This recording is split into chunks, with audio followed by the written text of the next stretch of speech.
Road Project Update, Joe Triplett, County Engineer, Public Works Director. Good evening, Mayor. Good evening, Council. Good to see you all again. It's been a while. I'll give you a brief update on where we're at with things since we last met.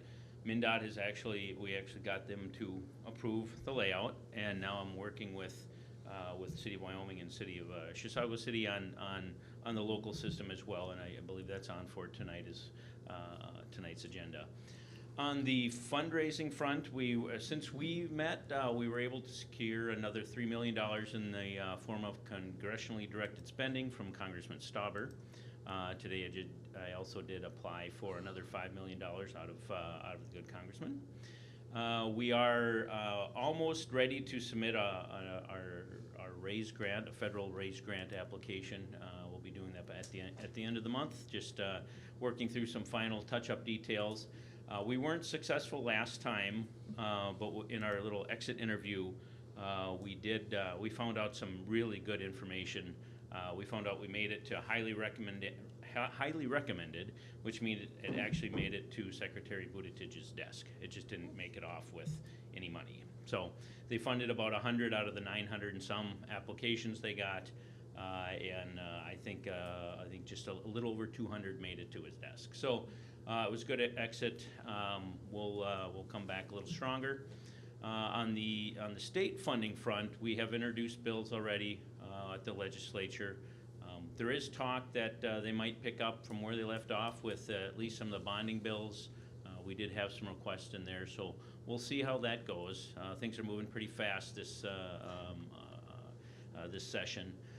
And then we're also making our way through the Corridors of Commerce program. Now this is again, it's state funds, trunk highway bond funds, so we'll be able to actually use it on Highway 8. But it's a legislatively funded pot of money. And this go around, what makes it a little bit unique is that MnDOT wasn't allowed to submit projects. So yeah, MnDOT would actually submit projects for this pot of money as well, and the legislature said not this time. So between that and even the Met Council isn't applying or submitting any projects. So we're still scored with the Metro, so we're up against the other Metro counties and some Metro City projects, but again, we're working our way through it. We'll know by, I think, May 1. We've already had 3 or 4 meetings, so that's I take that as a good sign. They keep asking questions, we keep giving them answers. Again, that's it on the funding front. As far as the project itself goes, we're a couple of months away here from finishing up our environmental documentation, our EA. We're running into some things with some of our threatened and endangered species that are changing lists from endangered to threatened, and between the bat and the Blanding's turtle. So it's more of a timing thing. It isn't anything that it impede the project, so to speak. But it's just one of those things where we've got to deal with a few more agencies and a few more review times, and again, it's probably more of a time issue. We're hoping here to be into final design and be wrapped up with preliminary design into the final design, early this summer. Again, we're still able to work with staff and you guys specifically and property owners on fine-tuning things once we get into the final design phase. So we're good. We're good to go there. We just like to get into that phase, and in order to get there, we've got to have the environmental wrapped up. And then we're looking to start finding a right-of-way agent. I'm hoping to pull that RFP together here in a month or so and start on that. One of the things we have started working on is what's called just a right-of-way map. So we have this big corridor, and some of it's going to be City of Wyoming properties, some Chisago County properties, some MnDOT properties. So really even just trying to figure that out, everybody gets a crayon and color in which color is yours, and even getting to that point, I think that'd be a huge win. So we have started that process, and again, there'll be some back and forth, not only between the county and MnDOT, but certainly between the city and the county. So again, we want to make sure what what those property needs are, what those right-of-way needs are for every agency, and go from there. So, that's about all I have for the Trunk Highway 8 update. If you have any questions, I'd field those right now. Otherwise, I actually had a kind of a question on another project for you. I have a couple questions. Yes. Do you use a grant writer? No. For the raise grant, we did. Okay. Yes. Everything else you're just applying for without a grant writer Yes. or anything on that? Yep. Okay. How much money has been raised so far? Do you know? 38.12 million. So we've got that secured. And out of, I'm trying to remember. the So amount. there's a good moving target, specifically Yeah. the last, 18 months Yeah. with inflation and, Right. so we'll be able to nail down that number a lot better. We're in the 70 to 80 million estimated now. Yeah. But again, between inflation and actually, now that MnDOT is signed off, we sort of know what those limits are.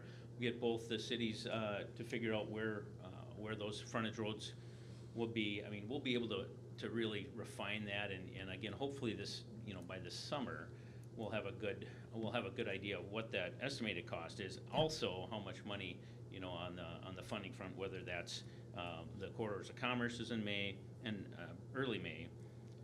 May 22nd, the legislature adjourns, so maybe we'll know something by then, and then the raise grant is at the end of June. So really, it could come together pretty quickly there in the months of May and June. But right now, that's the moving target. Okay, you've done a really good job. You've a lot of hard work into this. And did you say bat and turtle? Yes. Like, The northern long-eared bat uh-huh, and the Blandings turtle.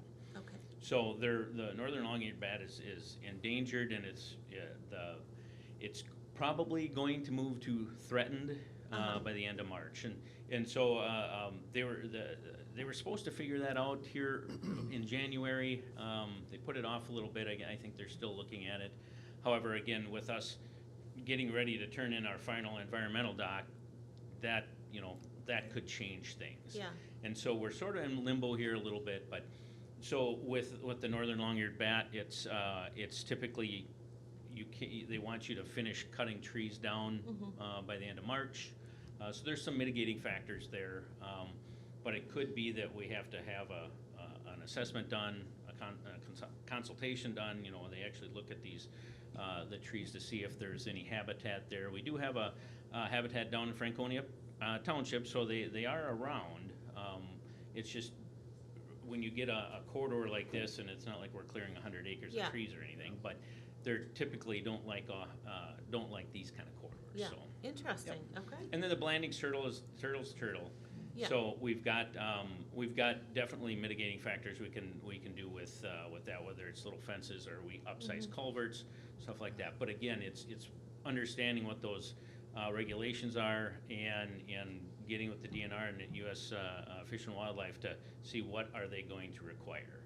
Okay. And it's kind of weird being in the middle here.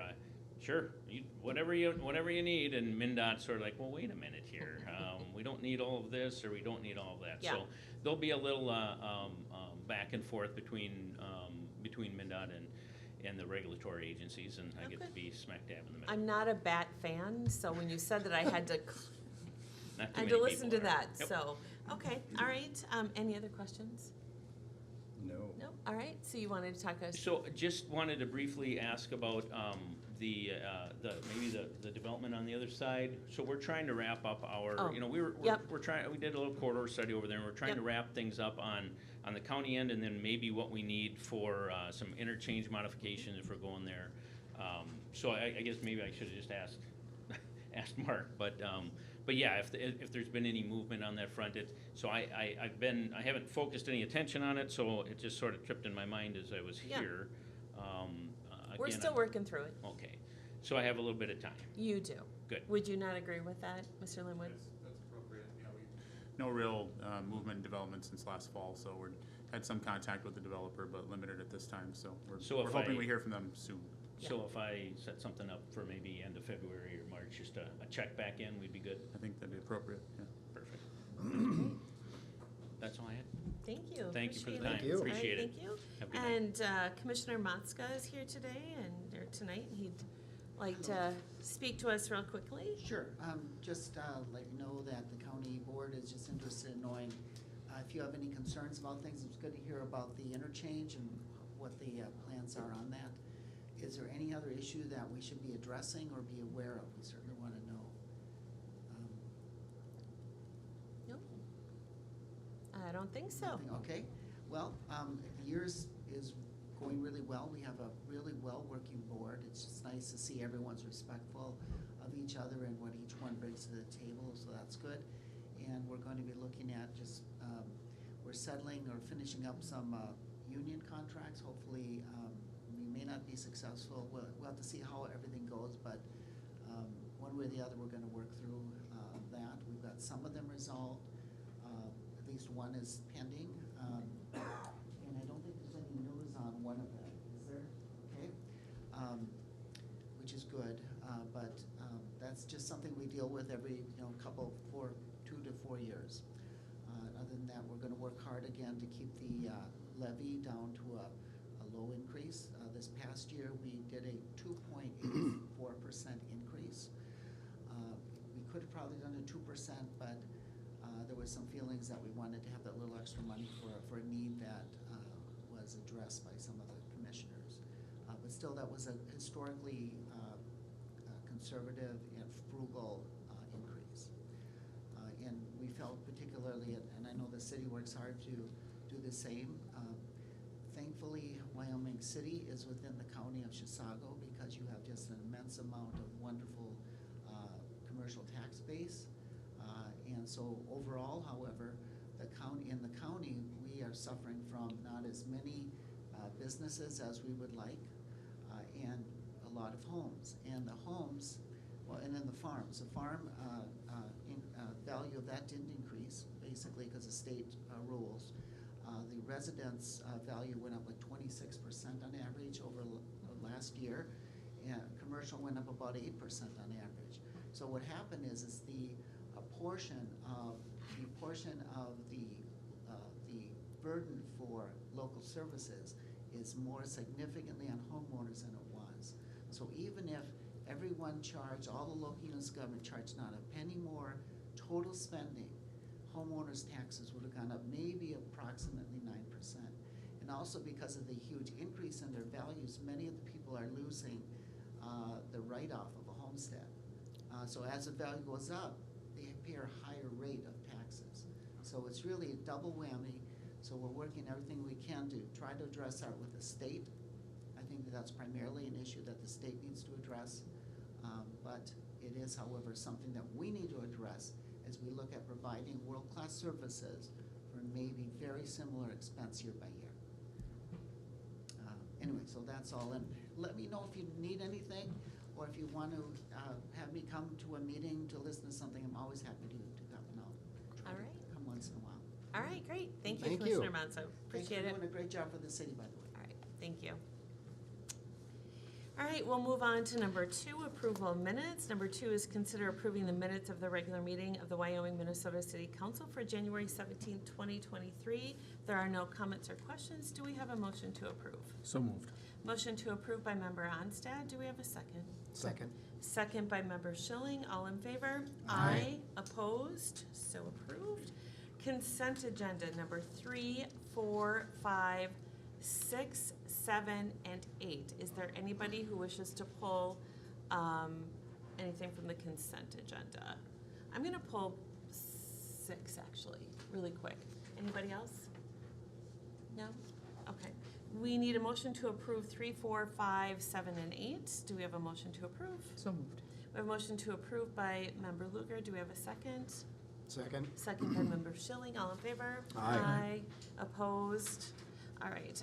Number 6, to consider resolution 230216, a resolution approving Bergen KDV to conduct the annual audit services for the year ending December 31st, the amount of $37,100. Mr. Linwood, I'm just curious as to what's the increase? It does go up every year, but what is kind of that increase? And I'm going to make an ask after you tell us this. Sure. I think, like anything, I think when we received a 3-year bid from them, so I think it's more or less as the city sees those inflationary costs of employees, costs of doing business, I think that's more or less what they're, in conversations that we've had, that's the cost. I think our audit last year was approximately 35,500, I believe, if I'm not mistaken. So we have gone up slightly, and I think you see about the same increase in 2023 for the final on that. Okay, so we have one more year to go on this. Correct. Before it comes back again.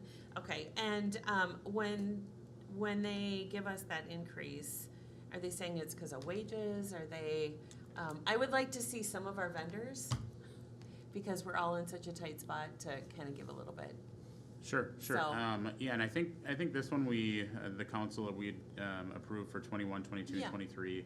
And certainly, you know, we can, when we come to that time, we have an engagement. We're going to do an engagement tonight, and we'll have the ability to look at that next year. But if the council wanted to, you know, bring the vendor in to discuss some of those potential reasons for the increase from year to year annually, or if you wanted to look at other potential audit firms, we certainly can do that too. Yeah, I'm just more interested as we go along. It just is up and up and up and up, and every one of the vendors are going up, and we have to do with less. So skin in the game for them as well. I do That's have a all. question about it, though.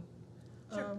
When you got your memo from last year, I believe the price was, well, the same 33,100 for the audit, but wasn't the Fire Relief Association audit up to like 4,200?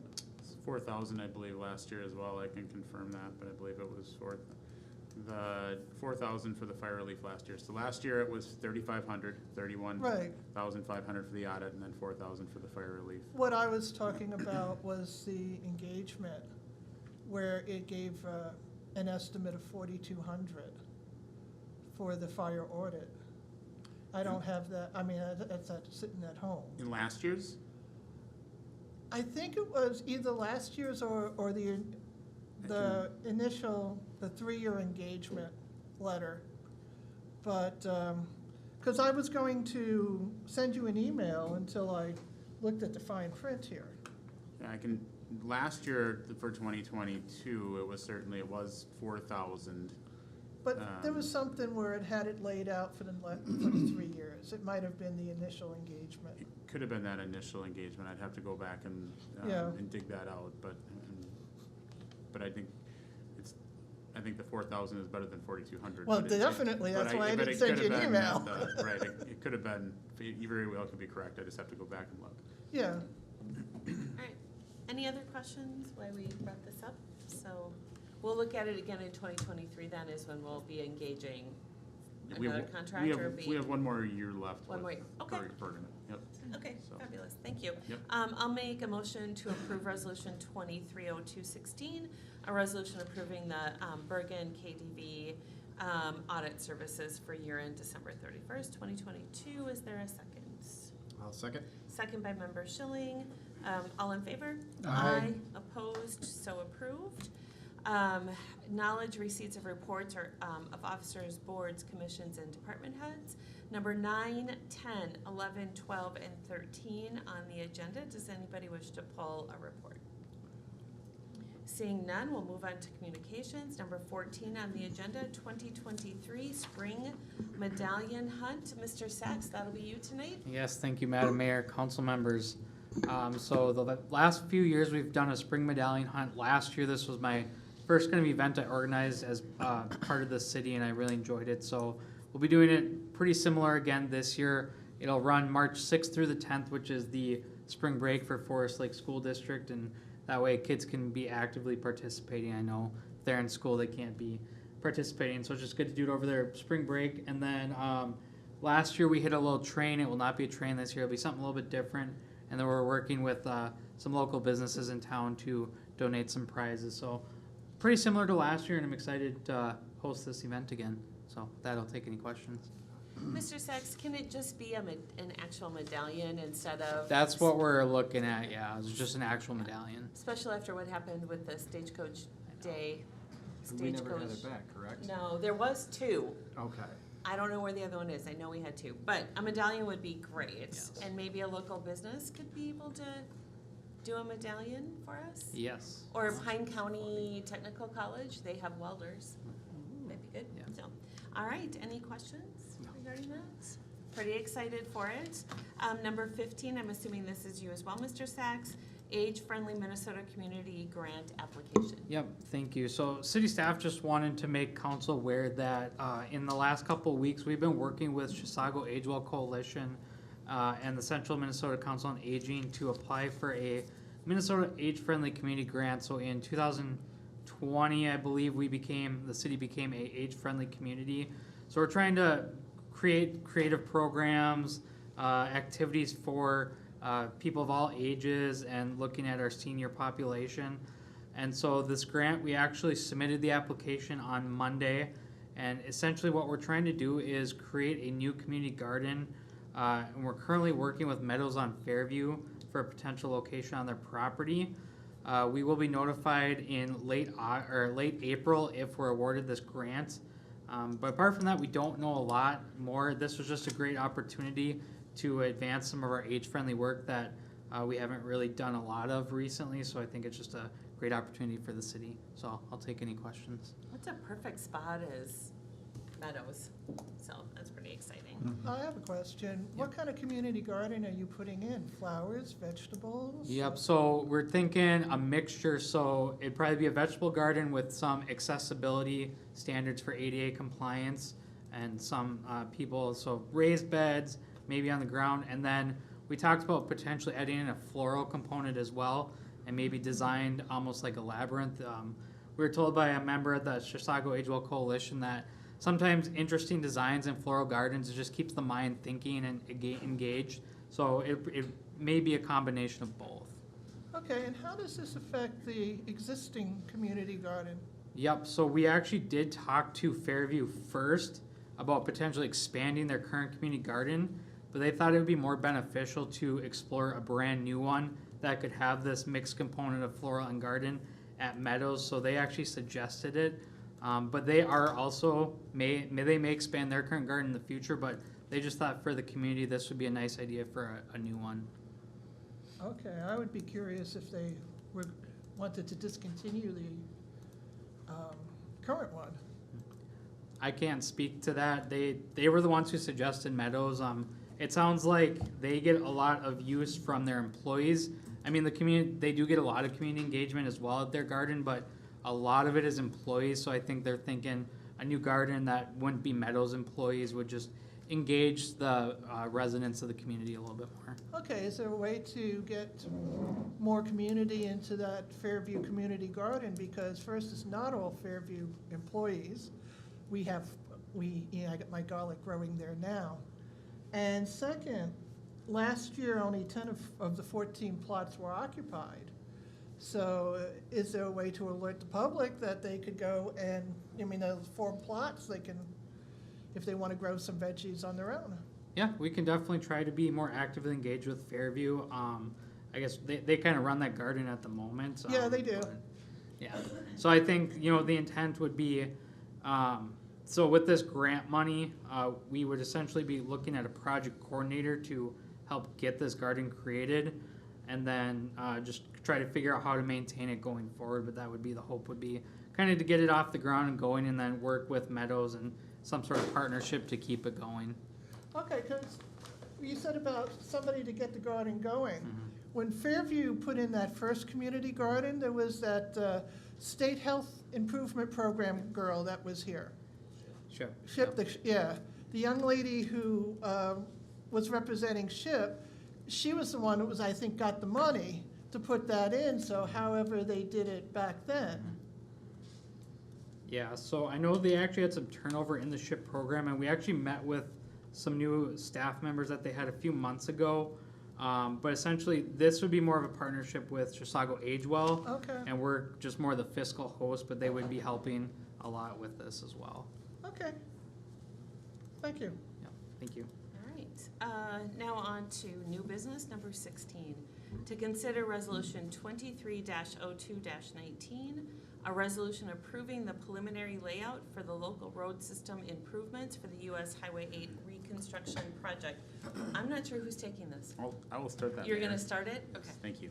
Mayor, members of council, Mr. Triplett was just up in front of you speaking about some of the progress on that. Tonight, we have presented you that local preliminary layout, that design effort that has been presented by Chisago County, and actually we've had a couple different iterations of this as staff and engineering has reviewed this and gone back and forth. So what you see in front of you is the final preliminary design.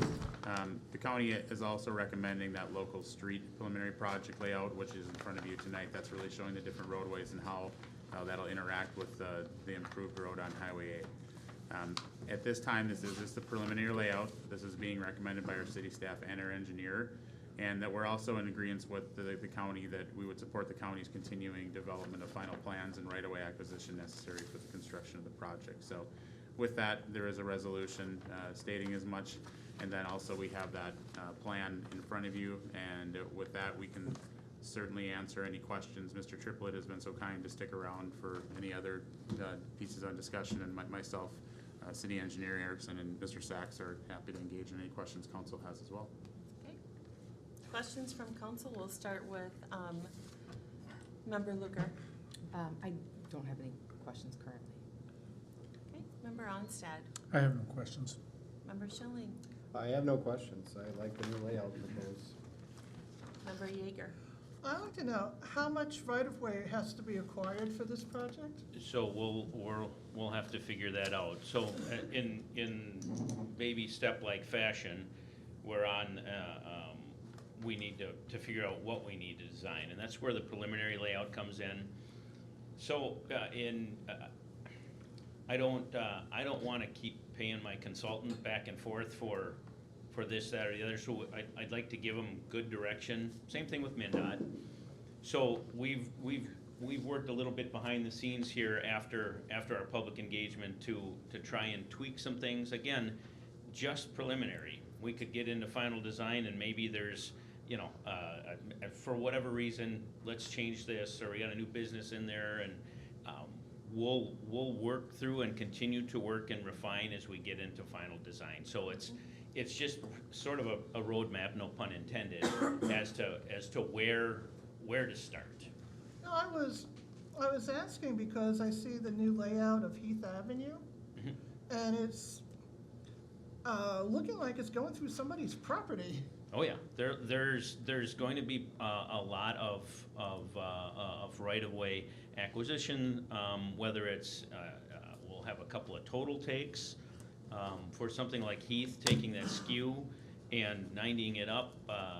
That will require some new alignment, and again, sort of working with city staff on potential maybe lot sizes or something, try to get as much out of that parcel as we could, so there's still some development left in there.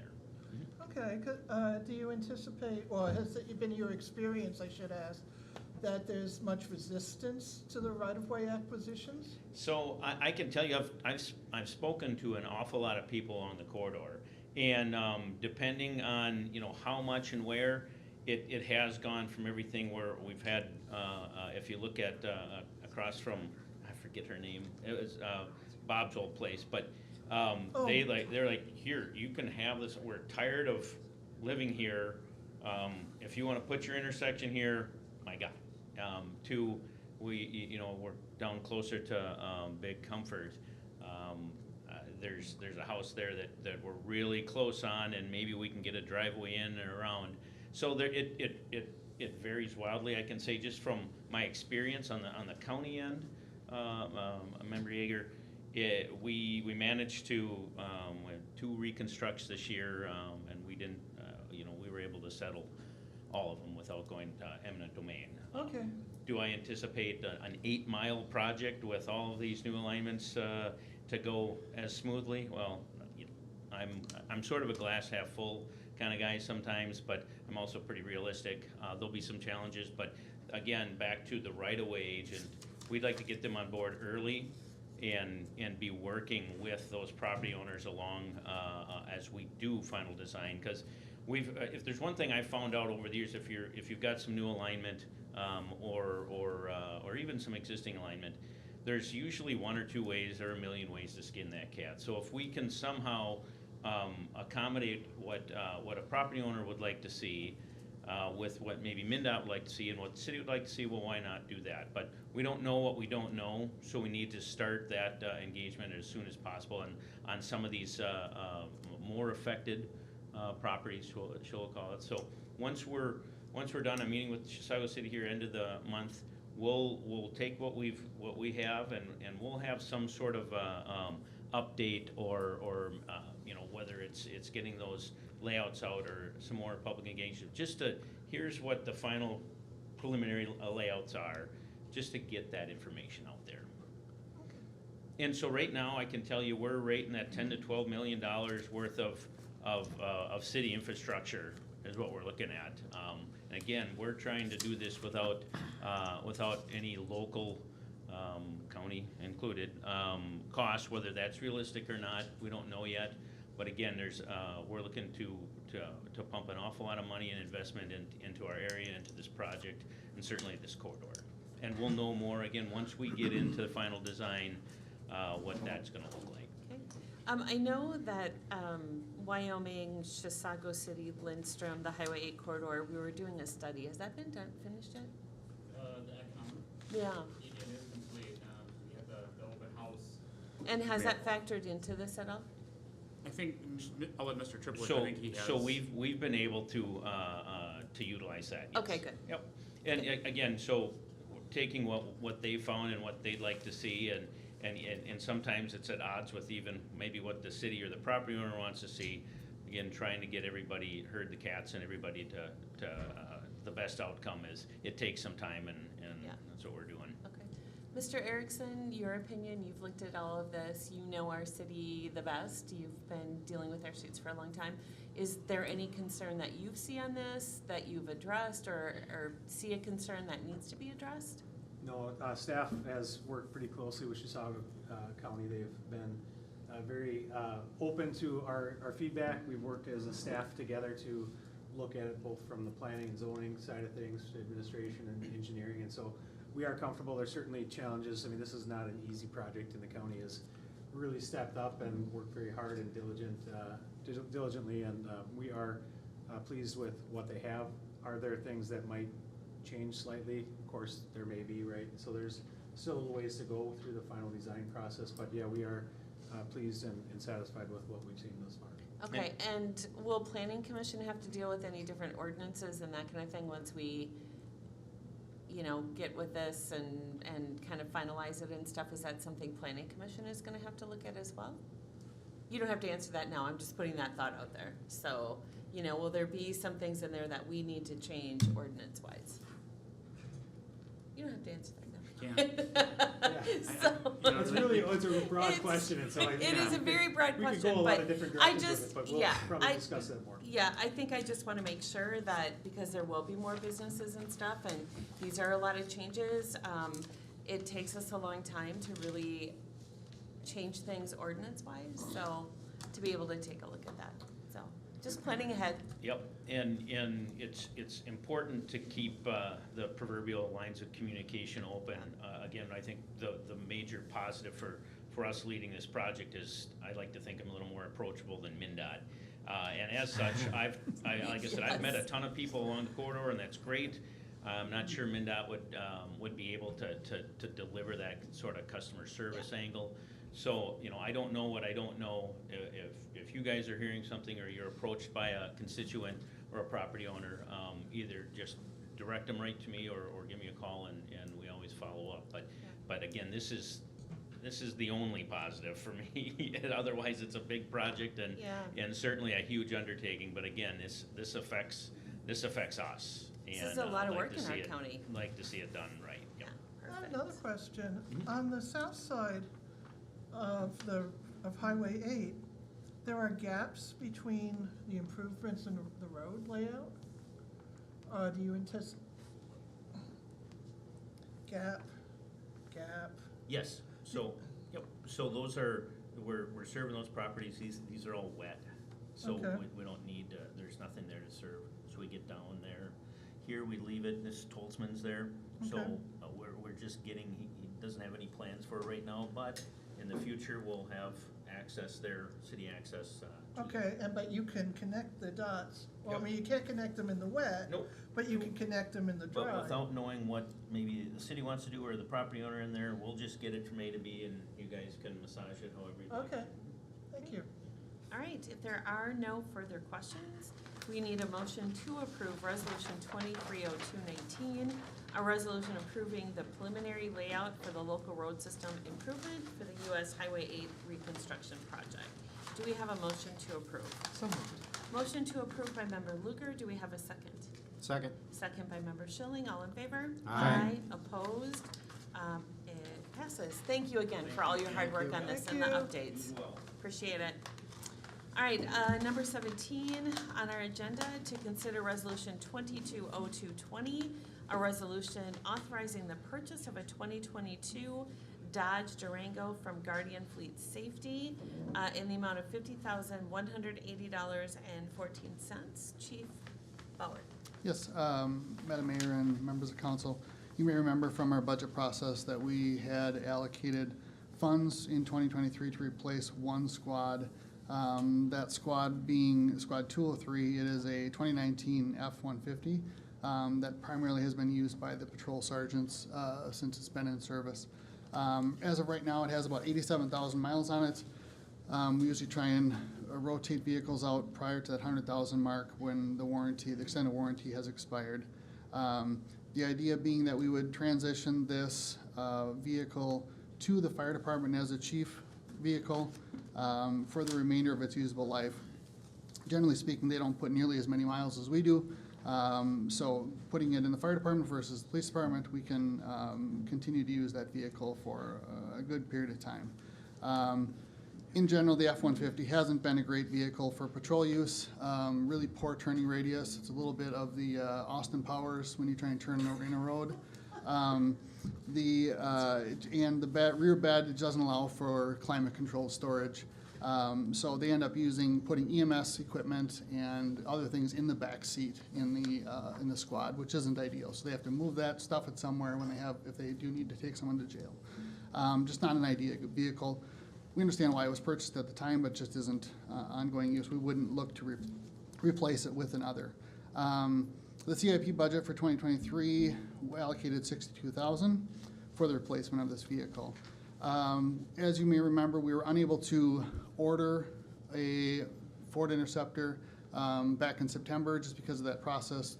It closed a day after they notified us. So we're continuing to work through how do we obtain these vehicles. Guardian Fleet Safety has additional Dodge Durangos from that initial, the last purchase that we made.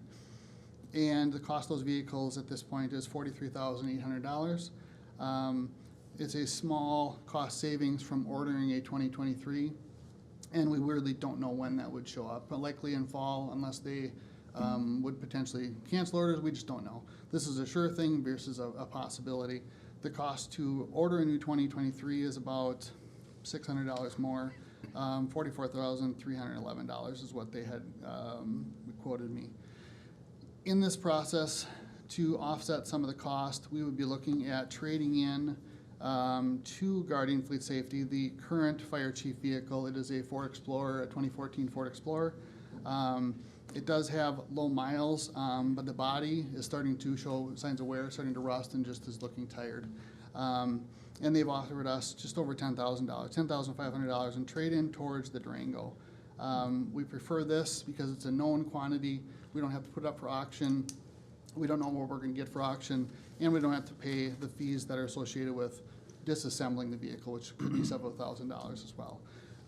So as you're looking at this, vehicle cost to purchase this from Guardian Fleet Safety is $43,800. Upfitting cost, which is all the equipment, everything that goes into getting the squad ready for patrol, is estimated at about $16,880.14. Offset that with the trade-in cost or trade-in of that Explorer for $10,500, leaving us best estimate right now is $50,180.14. So we're looking at for council to recommending that council authorize the purchase of this vehicle, this 2022 Dodge Durango, and trading in the 2014 Ford Explorer for that estimated total cost of $50,180.14. Okay, Any questions? all right, we'll start with Member Yeager. Well, I was gonna ask, why are we replacing a car with 40,000 miles with one with 87,000 miles? Sure, yeah. And basically the body? The Or body. anything else? And the fire department has found that they do have an F-150 as another chief vehicle, and it actually functions much better for their application than it does for us. So that F-150 that they currently have was what they would actually prefer to have as well. It just has better visibility, additional storage, and they use it, they would add a topper to it like the other one that they have. And again, the body's starting to show, there's rust, it's starting to just show those signs of wear as well. And honestly, we can get really good value for it right now on trade-in. Okay. Thank you. Yes? All right, Member Schilling? Not really any questions, do we know what happened with fleet services? I mean, I'm going through it as well, I can't Yeah, get right. anything, I can't even order them right now. Yeah. And obviously, that was the reason we changed to the Dodge. Yeah, it was it was the Yeah. only thing available at the Okay. time, right? Yes. Is that ever gonna change, or do we know, or so you know? Not sure Yeah. either. I think, you know, unless we're able to adjust our, you know, budget process to be able to, at a moment's notice, when they give us 24-hour notice that's gonna close, to be able to order vehicles, which I don't know that that's a great plan. You know, we kind of have to take what's available at the time, after December. And currently, if you're ordering vehicles after December into January, Fords, we couldn't even do that, it wasn't possible. Dodge we can, but like I said, it's just a little bit more cost, and ultimately, there's no difference between the 2022 and 23, so there's no change. Okay. And that was all I had, thank you. Thank you. Member Onstad? No questions. Member Luker? No questions. I have two. So I had similar question to Member Yeager. So how many miles do we typically put on a vehicle for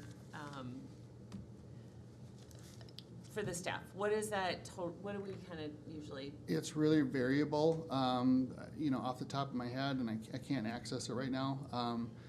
You know, the one that we have that is the remaining Ford, you know, it almost has 50,000 miles on it, and that's only been 2 years. So it is quite a few miles just because of when we have one down, all those type of things. So it varies. You know, we're looking at that 3 to 4 years is about 100,000 miles. Okay, I'm just a little worried about we can get this 40,000 miles out a lot longer before it breaks down. I understand kind of the rust and all that kind of stuff, I get that.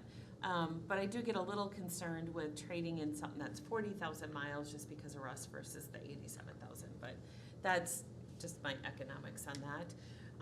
And then my other question would be, I know we went to a new design on the cars, and one of the updates we got in October is that it was, we believe that it was gonna actually be more reflective for visibility at night. Are you finding that that's still true? I'm finding it hard to see in the day and the night. So has anybody else brought that up? The film is reflective. The previous film was not reflective. So it is completely different film. It is more reflective. You know, there is a difference between having the white doors and not having white doors. That might be what you're noticing. But the film itself is more reflective. Now, when they're dirty, obviously that does impact the reflectability of it. So that is a consideration. I did notice that as well. Yeah, I just noticed, especially during the day, as it's driving by, it almost looks like a regular car until you actually see it. Where other cars, at least you could say, oh, that's our police car. So I just was wondering if anybody else had brought that up. I know probably a month or so ago, we had one of our officers sitting in Maranatha parking lot, dark. It was completely dark. All the lights are off, and you wouldn't have known that was a police car until you almost got by it. So, Okay. So just kind of wondering if anybody else had brought that up. I would like, at some point in time, I really would like to see that when we see our police car, that you could see it, right? That it's very recognizable. So, all right. With that, Well, one more comment to echo the mayor. Yeah, when I'm walking, What was that just passed me? I can't tell if it's a police car. The top, Is, what? I'm, The lights is The there, lights on on top give it top. away for what's the, me. is there a question? I'm not sure. What? It's not a question, it's just, the mayor asked if anybody else had brought that up. I never brought it up, but I Sure. observed the same thing as I Yeah, Do you was. see based that on- too? Yeah, so I based- mean, it's, yeah, sorry, go ahead.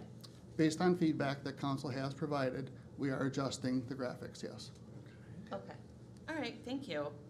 I was just, like I said, it's nice to be able to be seen and the kids get to see it and, you know, it's just. And that's come from council. Several council members have raised that. Okay. And we are making adjustments to the graphics to make them more reflective. The police is gonna be removed.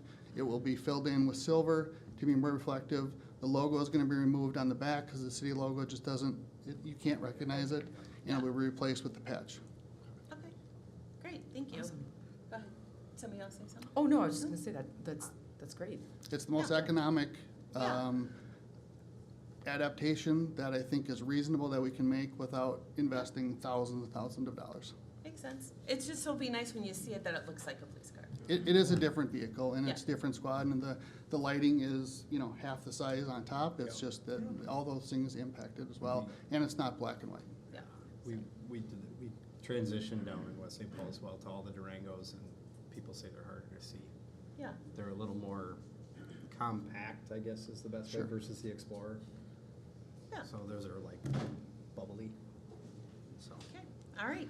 So we need a motion to approve Resolution 220220, a resolution authorizing the purchase of a 2022 Dodge Durango from Guardian Fleet Safety in the amount of $50,180.14. Do we have a motion to approve? So moved. Wow, okay. So, do the motion second. made by member Luker and second by member Onstad? Other way around? It's fine. Okay, did you get that? Okay. All in favor? Aye. Opposed, so approved. Wow, fast. Okay. Number 18, to consider resolution 230221, a resolution approving a professional service agreement with WSB for the Railroad Park Veterans Memorial final design and donor recognition design development in the amount of $14,000. Who is taking this? I will be taking this, Madam Mayor. Okay, thank you, Mr. Sacks. Yeah, so over the past 2 years, the city has been working with WSB on this concept plan for the Railroad Park redevelopment project. I believe that concept plan was agreed upon back in mid to late 2020, which includes that Veterans Memorial, History Walk, and then a stage with a bituminous trail connecting to the regional trail. And we're still continuing fundraising efforts to this day. We're still short from being fully funded. However, we have received at least about a little over half of the funds needed for this project. So this past summer, we explored a phased approach with WSB, and they came back with 3 phases for redevelopment of this park. So phase 1 would be the Veterans Memorial, phase 2 would be that History Walk, and then phase 3 would be kind of finishing up with the site work stage and that trail. And so over the past few months, the Park Advisory Commission has been working very hard to kind of come to a final design on what that Veterans Memorial is going to look like. And so WSB came to the January Parks meeting and answered some questions and showed them some 3D renderings. And essentially they said, it's good to go, this is what the final design is going to look like. And so now WSB has kind of put together this service agreement that will complete that final design of the Veterans Memorial, and then they will manage the quote and bid packages for construction, which is super exciting. I know we've been waiting a long time. So anticipated construction would start later this spring, and the first phase would not exceed $100,000. And then last night, the Park Advisory Commission reviewed this agreement, and they recommended City Council approve this agreement. So I will stand for any questions. And we're only voting tonight on just the agreement for WSB, correct? Nothing else, nothing in the park, just this? Correct, just this professional service agreement with WSB. All right, so questions from council, starting with member Schilling. No questions. I'm excited to see this thing moving forward, so. Member Onstad? No questions. Member Luker? No questions. Member Yeager? I have a few. How much has been raised so far? So our current balance is $130,000. We do have two potentially large donations in the works. One business said they will commit $50,000 as soon as construction begins, and then another had verbally committed $50,000. So we're just trying to follow up and see if we can get that physical check. So then that brings it up to $230,000. So that would be essentially what we're at the moment. Okay. Will, this WSB fee, is that coming out of donations? It will be coming out of the donations, yes. Okay. And then, how can the budget for this not exceed $100,000 when both the concept plan and the park and trail master plan both had the cost of the three components exceeding $100,000? That would be all three components combined. The first phase, I have an updated cost here. Okay, So she's saying not to exceed 100,000. I'm assuming that's because we don't know what construction bids would be with some contingency and inflation costs. But right now, the total phase is roughly about $80,000 for the okay, Veterans Memorial. because on the concept plan, the estimate was $106,560. Okay, And on the Park and Trail Master Plan, the three components, the retaining wall / seat wall, Veterans Memorial pavers and concrete pavement, flag poles and pad, come up to $117,000. yeah. And we did do some rearranging, and we found out that park is actually completely serviced with the electricity needed. I believe in an older quote, we had a significant amount for electricity, and we talked to our public works superintendent, and the electricity that's currently there is enough to service the park. And then I think she shifted a few things to different phases, and this one is just solely going to be the Veterans Memorial. I think about half of that retaining seat wall, and then probably only about 2/3 of the paver plaza, and the rest would be finished at that last phase. I'd like to call a point of order. We're actually really just talking about the contract for WSB. So I'd like to stay with that. If we have more questions regarding the park and how much it's gonna cost, can we bring that up at another time, at another meeting? As an agenda item, maybe? All right, so are there any questions specifically regarding the agreement for WSB? No. If there are no questions, I'll make the motion to approve Resolution 230221, a resolution approving a professional service agreement with WSB for the Railroad Park Veterans Memorial Final Design and Donor Recognition Design Development in the amount of $14,000. Is there a second? Second. Second by Member Onstead. All in favor? Aye. Aye. Opposed? So approved. Number 19, to discuss the vacancy of the Chisago County Municipality Representative on ECRDC Board. That is a mouthful, actually. It certainly is, Mayor. Yes. That I can take that. The East Central Regional Development Commission, or ECRDC, was an organized local government since 1973. They are a very active organization throughout the 5-county area. So their mission is to provide leadership as an advocate for this region for areas such as economic development, regional transit, and community development. Currently, the ECRDC Commission is made up of 4 representatives from each of the following counties. That would be Chisago, Isani, Kennebec, Mille Lacs, and Pine. And they have 1 large city representative, that's for, that'd actually be the city of North Branch, over 10,000 in population, a Native American tribal representative, and a school board representation. The current municipal representative individual for the ECRDC for Chisago County was formerly Kevin Stenson, and his term has ended. So the ECRDC is reaching out to all the different communities within Chisago County to see if there would be an individual from one of our city councils or mayors that would be interested in performing the duties for this spot. So you would have an opportunity tonight if someone was interested on the council, they would to be able to voice that, and then council would have an opportunity to nominate that individual. And then from there, that position would run concurrent with the elected position's term of office with the city. So from there, they would actually have that individual put on a ballot, and then all the Chisago County mayors would nominate the individual to represent Chisago City in that municipal position. I did give some information regarding the ECRDC. They do meet every other month, so February, April, June, August, October, and December. It's on the fourth Monday at 7 p.m. at the ECRDC building in Mora, Minnesota. The annual meeting is in June, is at 5:30 p.m., and that location is to be determined. So with that, I can stand for any questions if the council has any. Okay, questions from Member Onstad? No questions. Member Luker? I have no questions. Member Yeager? No questions. Member Schilling? No questions. Does anybody wish to put forward a nomination? Seeing none, we can move on from there. Do you need a motion on that? You don't, right? No, we don't. Nobody's- Only if there was of interest, and then we would forward that on to the ECRDC for nomination. So, no, thank you for the consideration, council. All right, thank you. Number 20, and then we do need to go into closed door session, but I would like to do is give reports first, before we do that, if that's okay. So, let's start with Member Luker. I don't believe I have any reports. Thanks for coming and watching if you did. Okay, Member Onstad. I attended the Park Advisory Commission yesterday, and thanks for everybody coming out. Okay, Member Schilling. No reports. Thanks for those that showed up. Thanks for those watching. Okay, Member Yeager. No reports. Thank you for coming and thank you for watching. All right, I don't have any reports, but I would like to make sure we give a thank you and a shout out to one of our residents, Pat Rylander.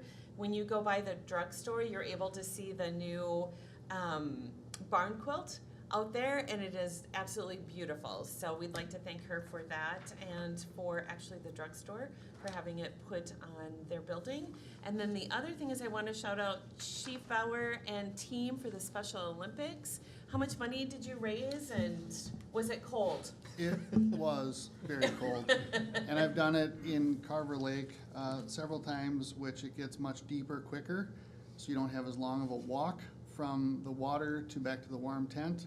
And White Bear Lake does not have that benefit, so it was a much longer walk, but raised just over $1,300 from family and friends using our social media. It's a really fun event, it really is, and this is the closest one. There's other plunges out there, I'm aware, but this is the closest one for us for Special Olympics. So it's an awesome energy, really fun event to participate in. So Great. Well, we appreciate you doing that. So Yeah, thank you thank very you. much. Thank you. All right. So with that, we'll take a short break before we go into a closed